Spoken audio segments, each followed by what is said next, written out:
Hi, I'm Eirik Salvesen from Årets Dental in Norway. I'll share some experience from the COVID-19 situation in Norway. I think confidence comes with knowledge, and I think knowing the exact procedures, the way we think and our strategy is the most important issue. Dealing with uncertainty will always create fear. Being certain about procedures, about the necessary steps to avoid any contamination within the office is the most important thing for our staff.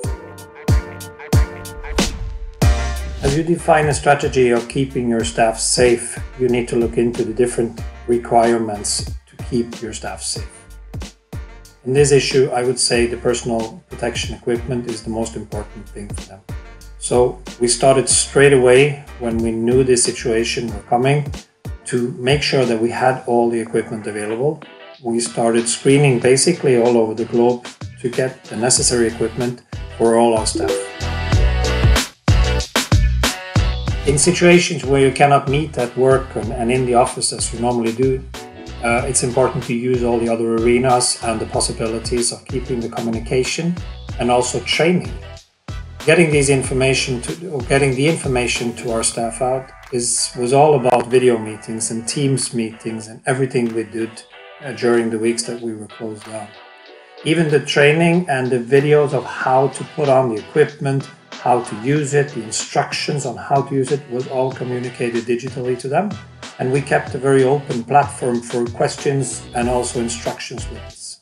The response on having all the meetings digital, the trainings that we did was enormous. And all the staff were very appreciative on the way that we kept contact with them and also kept them informed. Because going back to the same thing that we did in the beginning, uncertainty is the worst fear for people. When you introduce new routines and new procedures, and they're all about safety, you need to communicate this not only digital but also personal as you reopen the offices. We always do a morning meeting. That's basically where we plan our day. And then you go out and you perform the way that your team has agreed upon doing. What we added now in this specific phase is that after each day, after each game, we evaluated the day. So the day starts with a meeting and it ends with a meeting. And the evaluation after a game or a day at work is to see how did we perform, did we do the things that we agreed to do, and how is your feelings and your thoughts and your experience on how these specific protective procedures that we're doing, are they working out, are they helping you, are they keeping you safe? When you do an evaluation of what you do today, you always try to find is there anything that we can improve.